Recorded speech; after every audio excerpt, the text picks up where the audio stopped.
Hey everyone, Andrew back again and welcome to another video, and it's Saturday, so I'm here with another slasher review as part of the TheHORRORmans Slashback Slasher Challenge series, and this week's theme was 90s slashers, so this was a good excuse for me to finally put in popcorn and check it out. I've owned this release from 88 Films for a while, never seen the movie before, so I decided this was a good one for this week's theme. So yeah, Popcorn, it centres around a group of film students. They decided to do a horror marathon in an old theatre for fundraising some of their film projects.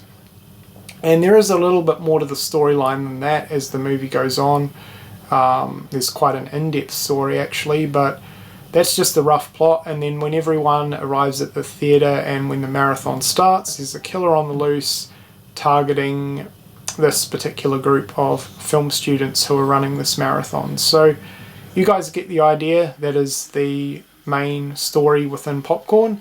Now we'll move on to my thoughts on this one. So as I just mentioned before, this was a first time watch for me, and I really wasn't too sure what to expect going into it because I haven't really heard too many people ever talk about this movie, and being an early 90s slasher again, I wasn't really sure whether this would be any good. And I've got to say I am kind of mixed on this one. There were some good aspects to the film, but then there were two major issues that I had with this movie that I felt really stopped it from being a really, really awesome slasher. But first of all, we will talk a little bit about the location, which in my opinion is easily the best thing about this movie. So as I just mentioned during the plot, this one mostly takes place in an old school theatre while a horror marathon is being shown to an audience as part of their fundraising for this film student group.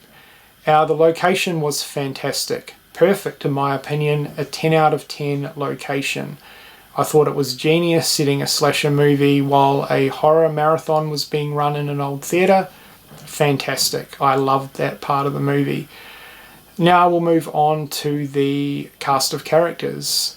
The acting and the characters were actually a lot better than I was expecting.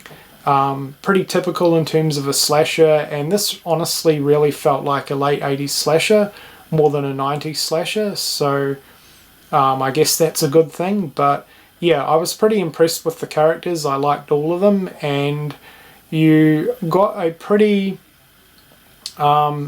good amount of screen time with each of the characters, and there was sort of a little bit of effort put into the storyline developing each of the characters too, which I liked.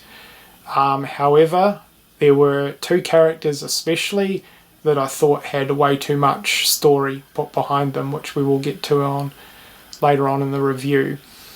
So yeah, I thought the characters and the acting were all really, really good.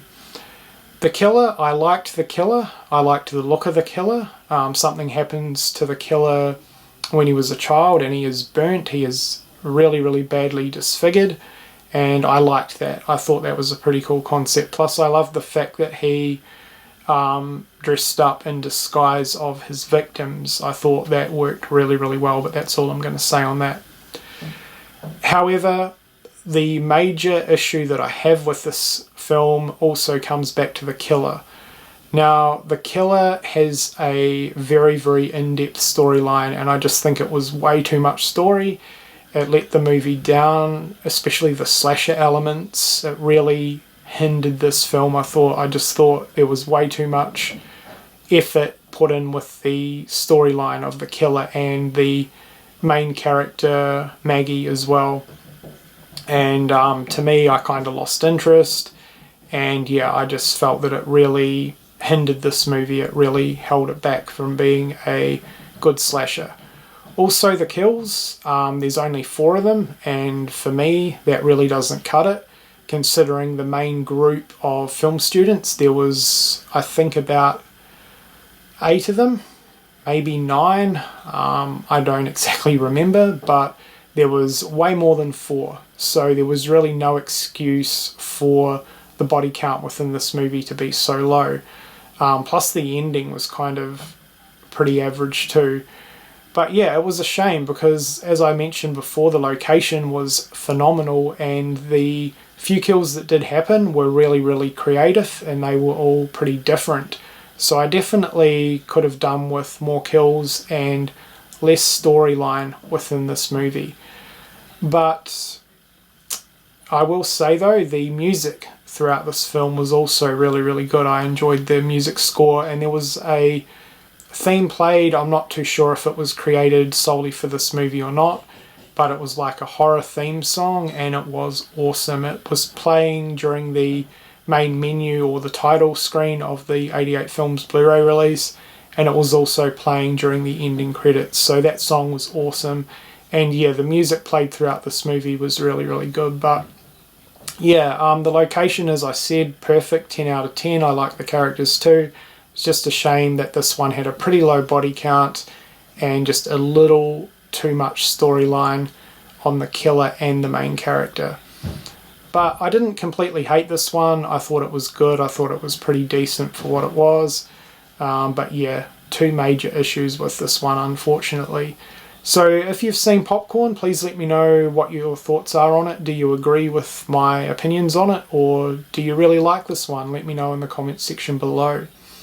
But yeah, that's pretty much it for this week's review. Until next Saturday when I'll be back with another one, I hope you've enjoyed this review.